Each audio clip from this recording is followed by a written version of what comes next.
మన సనాతన ధర్మం గురించి చాలామంది మాట్లాడుతూ ఉంటారండి యాక్టర్స్. అయితే మన దురదృష్టం ఏంటి అంటే మన తెలుగు ఇండస్ట్రీలో అంటే సినిమా ఇండస్ట్రీలో చాలామంది కూడా ఇటువంటి వాటిలో జోక్యం చేసుకోరు. వాళ్ళ సినిమాలు వాళ్ళు వేషాలు వేసుకోవడము, పైసలు సంపాదించుకోవడము, వాటి పట్లనే శ్రద్ధ వహిస్తారు. ఎందుకంటే ఏది ఏం మాట్లాడితే మాకు వచ్చే లాభాలు పోతాయో అనే బాధలో ఉంటారు వాళ్ళు.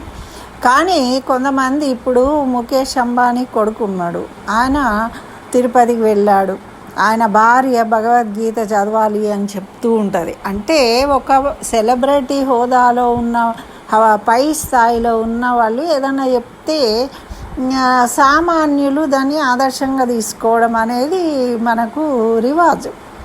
అది కదండి. ఇప్పుడు ఒక సినిమా యాక్టరు చిరంజీవి గారు వాళ్ళు ఏదో అడ్వర్టైజ్మెంట్ వస్తుంది.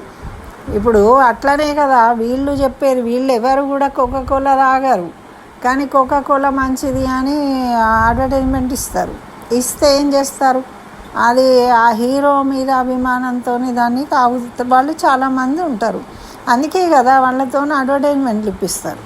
అయితే వీళ్ళు ఇంత సంపాదించుకొని ఈ ప్రజల పైసలతోని వాళ్ళు ఎదుగుతూ గౌరవాన్ని పొందుతూ కూడా ఎప్పుడు కూడా మనకు ప్రజలకు అవసరమైన విధంగా స్టాండ్ ఇవ్వరు, నిలబడరు.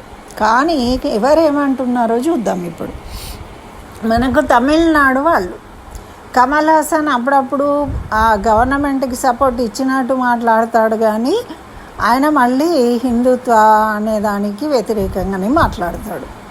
మరి రజనీకాంత్ మన సనాతన ధర్మాన్ని ఎవరు కూడా చెరిపేయలేరు అని సనాతన ధర్మానికి కట్టుబడి మాట్లాడుతూ ఉంటాడు, సపోర్ట్ ఇస్తూ ఉంటాడు ఆయన ఒక సనాతనుడిగా.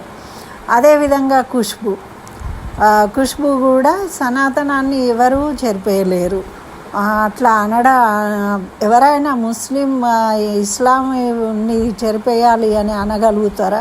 మరి మన దేవీ దేవతలను కించపరుస్తారు, కానీ వేరే మతాల వాళ్ళను ఎవరన్నా అని మనగలుగుతారా అసలు? కాబట్టి వాటి గురించి పట్టించుకోరు. మన హిందూ దేశమైనా కూడా హిందువులుగా మనము ధైర్యంగా ఇంకో మతాన్ని విమర్శించం. ఎందుకంటే అట్లా విమర్శించే ఉద్దేశమే మనకు లేదు. దేన్నైనా మనం గౌరవిస్తాం కాబట్టి అది మన ఒంట్లో లేదు, రక్తంలో లేదు. కాబట్టి ఎప్పుడు కూడా మనను మనం ప్రొటెక్ట్ చేసుకుంటాము, కానీ వేరే వాళ్ళని ఇబ్బంది పెట్టే ప్రయత్నం చెయ్యం. మన సనాతన ధర్మం అది మనకు నేర్పింది. మన అదేవిధంగా మనము ఇతను అర్జున్ని చూస్తే అతను కూడా ఏమంటాడు, మరి ఉదయనిధి స్టాలిన్ ఏమన్నాడు, ఎరాడికేట్ చేసేయాలి సనాతన ధర్మాన్ని అన్నాడు. అంటే ఎరాడికేట్ ఎట్లా చేస్తావు? సనాతనం అన్నది పూర్వకాలం నుండి ఎప్పటి నుంచో వచ్చింది. నీ తల్లిదండ్రులు దాన్నే పాటించిండ్రు. మరి తల్లిదండ్రులు అనేవాళ్ళే సనాతన ధర్మీయులు. మరి తల్లిదండ్రుల వంటిది మన సనాతన ధర్మం, మనందరికీ అమ్మ వంటిది. మరి తల్లిదండ్రులను కాదు అని ఎవరైనా అనగలుగుతారా? మా అమ్మకు అవసరం లేదు అని ఎవరైనా అంటారా? అనరు కదా. మరి అట్లాంటప్పుడు తల్లిదండ్రులు అందరేమో గుళ్ళల్లోకి పోతారు. ఇప్పుడు విజయ్ సీఎం అయిండు, ఆయన క్రిస్టియన్, జోసెఫ్ విజయ్ అయినా కూడా ఆయన మూకాంబిక దేవాలయానికి పోయి ఆయన కానుకలు సమర్పించిండు. అట్లానే ఉదయనిధి వాళ్ళ అమ్మ, చెల్లె అందరూ కూడా పోయి కానుకలు సమర్పించుకున్నారు. అంటే వాళ్ళు ఆచరిస్తూ ఉండి కూడా కేవలము రాజకీయ లబ్ధి కోసము, ఓట్లు పొందడం కోసము వ్యతిరేక భావాన్ని వ్యక్తం చేయడం, లేకుంటే ఏదో బీజేపీకి అపోజిట్గా మాట్లాడడం తప్ప నన్ను నిజం లేదు ఎవరు కూడా ఎరాడికేట్ అయ్యారు. అదేవిధంగా మనం కేరళ చూసుకుంటే, మరి కేరళలో మనకు చాలామంది పాపము మోహన్ లాల్, మమ్ముటి లాంటి వాళ్ళు ఆ ప్రయత్నం చేసినందుకే వాళ్ళకు చాలా ఇబ్బందులు కలిగినాయి. మీరు ఎట్లా సపోర్ట్ ఇచ్చిండ్రు అని అప్పుడు. కాబట్టి వాళ్ళు ఎవరు కూడా మేము హిందువులము, సనాతన ధర్మాన్ని మేము పాటిస్తున్నామని ధైర్యంగా చెప్పలేరు. అంటే మన తెలుగు వాళ్ళు అయితే అసలే చెప్పరు. ఒక్క పవన్ కళ్యాణ్ గారు ఇప్పుడు మనకు రాజకీయాల్లోకి వచ్చిన తర్వాత దానికి స్టాండ్ తీసుకున్నాడు. మరి బీజేపీతో పొత్తు పెట్టుకున్నందువలన, లేకుంటే ఆయన నిజంగానే ఇంతకుముందు ఆయన క్రిస్టియానిటీ అంటే ఆయన పెళ్ళి చేసుకున్నది కూడా ఒక క్రిస్టియన్ అయినప్పటికీ ఆయన అన్ని మతాలను గౌరవించాలనే పద్ధతిలోనే ఉన్నాడు. ఏ మతాన్ని కూడా ఆయన కించపరచట్లేదు. అది ఒక అందుకు మనము సంతోషించాలి. కనీసము ఒక్కడైనా అంటే ఇప్పుడు చంద్రబాబు నాయుడు లాంటి వాళ్ళు కూడా డైరెక్ట్గా మన హిందూ ధర్మం కోసం మేము పాటు పాడుతామని అనలేకపోతున్నారు కదా. ఇక మన సీఎం రేవంత్ రెడ్డి అయితే ముస్లిం అంటే కాంగ్రెస్, కాంగ్రెస్ అంటే ముస్లిం అన్నాడు కాబట్టి ఇక దాంట్లో క్వశ్చనే లేదు. మనం పడవద్దు. మనకి ఎన్ని అన్యాయాలు జరుగుతున్నాయో, ఎన్ని విగ్రహాలు కూలుతున్నాయి, ఎన్ని దేవాలయాలు కూల్చేస్తున్నారో చూస్తూనే ఉన్నాం.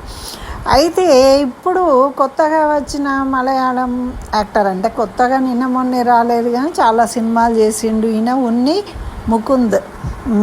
ఈయన గుజరాత్లో పెరిగిండు, సనాతన ధర్మీయుడు, చిన్నప్పటి నుంచి కూడా వాటిని చూస్తూ పెరిగినవాడు. ఈయన మలయాళంలో యాక్ట్ చేస్తాడు, కేరళలో ఉంటాడు. అయితే ఈయన ఏం చేసిండు అంటే ఆయన పోస్టులు పెడతాడు అనమాట, ట్విట్టర్లో కానీ దేంట్లో అయినా కూడా. అంటే మిగతా వాళ్ళలాగా భయపడి ముసుగు కప్పుకునే అవసరం లేకుండా నేను సనాతన ధర్మీయుణ్ణి, హిందువును, నాకు ఇష్టము, హనుమంతుడు అంటే ఇష్టము అని ఇట్లా ఆయన పోస్టులు పెడతాడు, పూజ చేస్తున్నట్టు, జపం చేస్తున్నట్టు ధైర్యంగా. అయితే పెట్టిండు, ఆయన హిందూ అని చెప్తున్నాడు అని. అక్కడ మన కేరళ సంగతి తెలుసు కదా మనకు, మా హిందువుల కంటే క్రిస్టియన్లు, ముస్లింల పరిపాలన ఉంది కాబట్టి. అయితే వాళ్ళు ఒక సినిమా తీసిండ్రు, ఏంటిది, ఒక అయ్యప్ప భక్తుడి సినిమా తీసిండ్రు. సినిమా తీస్తే అందులో ఈయన అయ్యప్ప భక్తుడిగా చాలా విశేషమైన యాక్షన్ చేసిండు, మంచి యాక్టర్గా గుర్తింపు పొందిండు. అంటే తొందరగానే ఆయన బాగా పేరు పొందిండు అనమాట. అయితే ఇన్ని రోజులు మామూలు సినిమాలు చూసి ఈయన మంచిగా యాక్ట్ చేస్తున్నాడని పట్టించుకోలే, కానీ ఒక భక్తిప్రదమైన సినిమా, హిందువులకు సంబంధించిన అయ్యప్ప స్వామి భక్తుడి సినిమా, అది ఒక రేంజ్లో హిట్ అయిపోయిందన్నమాట. హిట్ అయిపోయే వరకు అతని మీద వ్యతిరేకమైన పోస్టులు పెట్టడము, ట్రోలింగ్ చేయడము, ఆయనకి ఇబ్బంది పెట్టే పరిస్థితులు ఏర్పడాయి ఇప్పుడు అక్కడ. ఆయన ఇంకా ఏంటి అంటే ఈయనకి నరేంద్ర మోదీ గారు అంటే చాలా అభిమానము, ఆయనను కలిసి మాట్లాడడం జరిగింది. ఇవన్నీ చూసినాక ఇంకా వాళ్ళకి ఎట్లా ఉంటుందండి. మరి వీళ్ళందరూ దేశ వ్యతిరేకులు, హిందూ వ్యతిరేకులు కదా. మన దేశం పట్ల భక్తి లేదు, మన హిందువుల పట్ల అభిమానం లేదు. మేము భారతీయులం, వాళ్ళు కూడా భారతీయులు అనే భావమే లేదు వాళ్ళకు. ఎప్పుడు వీళ్ళను మన ఇంటికి వచ్చి మననే ఎళ్ళగొట్టి ఆక్యుపై చేయాలి అనే బుద్ధి కలిగిన వాళ్ళు. ఎందుకంటే వీళ్ళు బయట నుంచి వచ్చిన వాళ్ళు కదా. ఇప్పుడు క్రిస్టియన్స్ అంటే బ్రిటిషర్సు అలాగే వచ్చి మనను వెళ్ళగొట్టి మన దేశాన్ని ఆక్యుపై చేసుకొని ఉండాలనుకుని అది కుదరక వెళ్ళిపోయిండు. అట్లనే ముస్లింలు కూడా మనను దండెత్తి వచ్చి పరిపాలించి హింసలు పెట్టి ఇక చివరకు వాళ్ళు ఇక్కడ ఉండలేక వెళ్ళిపోయిండు.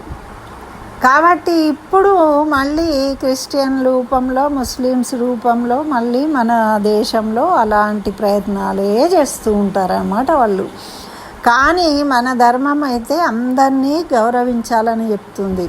మనం ఎన్నడూ కూడా వేరే వాళ్ళతో గొడవలు పెట్టుకోకుండా మనము మన ధర్మాన్ని పాటిస్తూ ముందుకు వెళ్ళడమే మన ధర్మం. ఆ ధర్మమే మనం రక్షిస్తుంది అని మన పెద్దలు చెప్తూ ఉంటారు.